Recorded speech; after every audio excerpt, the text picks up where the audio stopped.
बिस्मिल्लाहिर्रहमानिर्रहीम अस्सलाम वालेकुम। ऑफ द स्क्रीन में खुशामदीद। सामने भारत की चंद ऐसी रियासतें जिनमें मुस्लिम मेजोरिटी में है, वहां पर अब रियासती इलेक्शंस हो रहे हैं। भारत की यूपी रियासत जिसमें नरेंद्र मोदी का डंका बजता है और योगी आदित्यनाथ जो नरेंद्र मोदी का राइट हैंड है, वो उस रियासत के सीएम का उम्मीदवार है एक बार फिर से। लेकिन चूंकि यूपी में भी मुसलमान काफी बड़ी तादाद में है, इसलिए अब की बार मुसलमानों की यूनिटी भारतीय जनता पार्टी को शदीद नुकसान पहुंचा रही है। समाजवादी पार्टी जिसके अखिलेश यादव सीएम के उम्मीदवार हैं, उनके जीतने के आसार नुमायां होते जा रहे हैं। यही वजह है कि अब भारतीय जनता पार्टी जिनके उम्मीदवार हों या मंत्री, वो सब मुसलमानों के खिलाफ जहरीली जुबान इस्तेमाल किया करते थे, अब मुसलमानों की दरगाहों और मसाजिद के चक्कर लगाने पर मजबूर हो चुके हैं। आगे चलकर आपको वीडियो में दिखाएंगे कि किस तरह नरेंद्र मोदी के ये चमचे जो मुसलमानों से शदीद नफरत करते हैं, लेकिन अब अपने मतलब के लिए मुसलमानों की दरगाहों पर जाकर चादरें चढ़ाते नजर आ रहे हैं, मसाजिद के दौरे किए जा रहे हैं,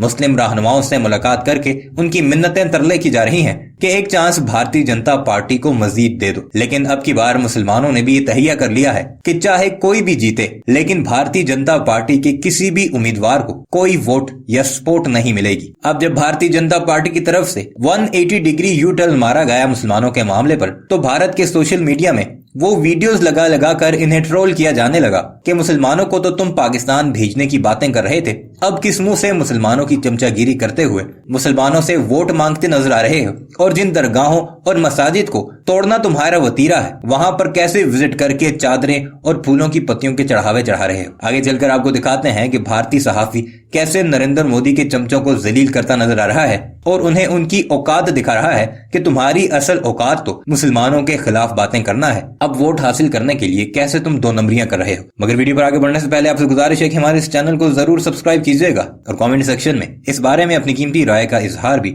जरूर कीजिएगा।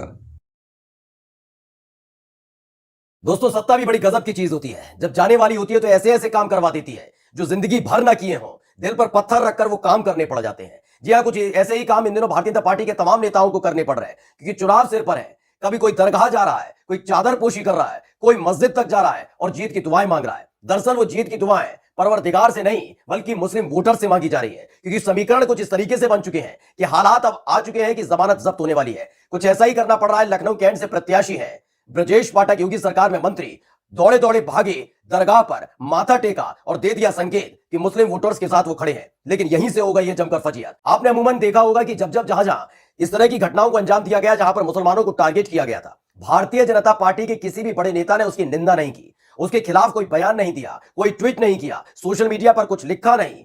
ये तमाम चीजें बताने के लिए काफी है कि मौन समर्थन कहीं ना कहीं सरकारों का रहा है, भारतीय जनता पार्टी के नेताओं का रहा है, ऐसे अराजक तत्व और नफरती गैंग के साथ।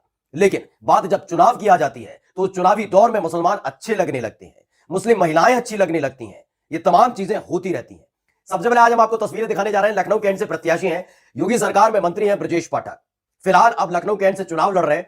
और अगर लखनऊ कैंट का हम आपको समीकरण भी समझाएंगे कि आखिर वो मुस्लिम मतदाताओं के सामने नतमस्तक क्यों हो रहे हैं, ये भी हम आपको बताएंगे कि आखिर वो दरगाह क्यों पहुंच रहे हैं। सबसे पहले ये तस्वीर देख लीजिए।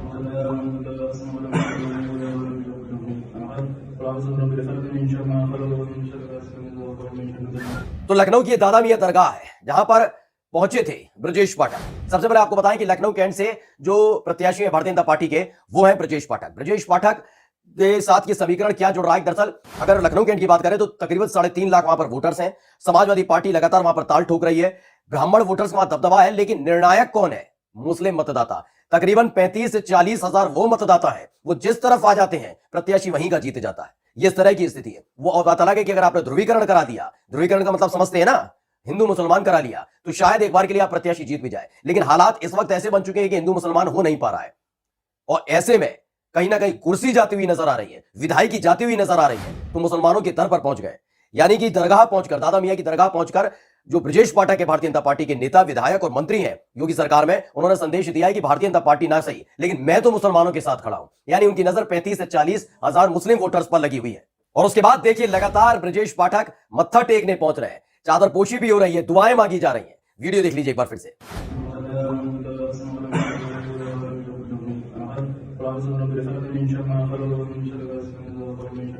दरअसल ये वीडियो आपको क्यों दिखा रहे हैं, अब आपको पूरी बात बता देते हैं। इससे पहले आपने उत्तराखंड में भी देखा होगा धन सिंह रावत किस तरीके से दुआएं मांग रहे थे, मस्जिद जा रहे थे, वो वीडियो भी एक बार आपको दिखा देते हैं। जल्दी जल्दी आपको वीडियो दिखा देते हैं, उसके बाद अभी एक और खुलासा करने जा रहे हैं। वीडियो देखिए।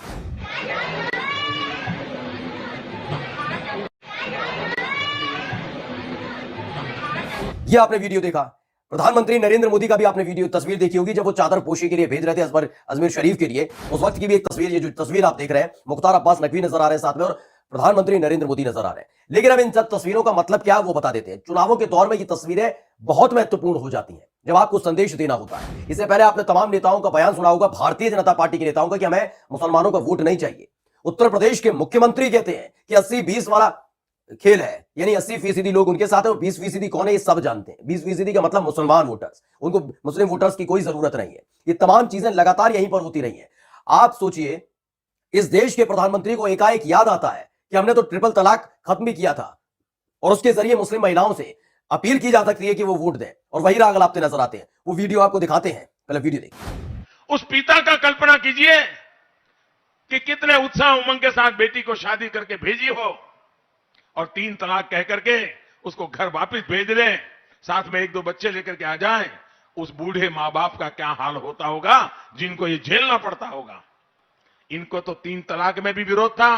आज मुझे हिंदुस्तान के हर कोने में से मेरी मुस्लिम बहन बेटियां जो आशीर्वाद दे रही हैं, क्योंकि उनके जीवन की रक्षा का मैंने बहुत बड़ा काम किया है भाई। तो देखिए, आप चादर पोशी भी करेंगे, आप मस्जिद भी जाएंगे, दरगाह भी जाएंगे, मुस्लिम महिलाओं के सामने गिड़गिड़ाएंगे भी, लेकिन जब मुस्लिम बच्चियां उनके पीछे भगवाधारी गुंडे पड़ जाते हैं तो किसी का ट्वीट निकल कर नहीं आता। हम बात कर रहे हैं कर्नाटक की उडुपी की। कर्नाटक की उडुपी के साथ साथ आप देखिए, भाजपा शासित एक राज्य के अंदर किस तरीके से गुंडागर्दी की जा रही थी। हिजाब वाली बच्चियों को आप पीछा किया जा रहा था, उन्हें डराया धमकाया जा रहा था, जय श्री राम बुलवाया जा रहा था, वो नहीं बोल रही थी तो उन्हें दौड़ा लिया जाता था, बदतमीजी और बेहुदापन किया जा रहा था, घटियापन की तस्वीरें निकलकर सामने आ रही थी। लेकिन क्या प्रधानमंत्री नरेंद्र मोदी का एक ट्वीट देखा आपने? उनके मुंह से कुछ सुना आपने? नहीं। क्या आपने धन सिंह रावत जो उत्तराखंड के उच्च शिक्षा मंत्री, उनके मुंह से कुछ सुना? नहीं। क्या आपने उत्तर प्रदेश के कानून मंत्री ब्रजेश पाठक जो अब दरगाह जा रहे हैं, दादा मियां दरगाह पहुंच रहे हैं, मत्था टेक रहे हैं, दुआएं मांग रहे हैं, उनके मुंह से कुछ सुना? नहीं। क्या आपने उत्तराखंड के हरिद्वार में जब धर्म संसद में मुसलमानों को मारने की अपील की जा रही थी, प्रधानमंत्री का एक ट्वीट देखा आपने? बात सुनी? नहीं। उच्च शिक्षा मंत्री उत्तराखंड के धन सिंह रावत के बारे में के मुंह से कुछ सुना? नहीं। ब्रजेश पाठक के मुंह से भारतीय जनता पार्टी के किसी नेता ने कुछ नहीं बोला था।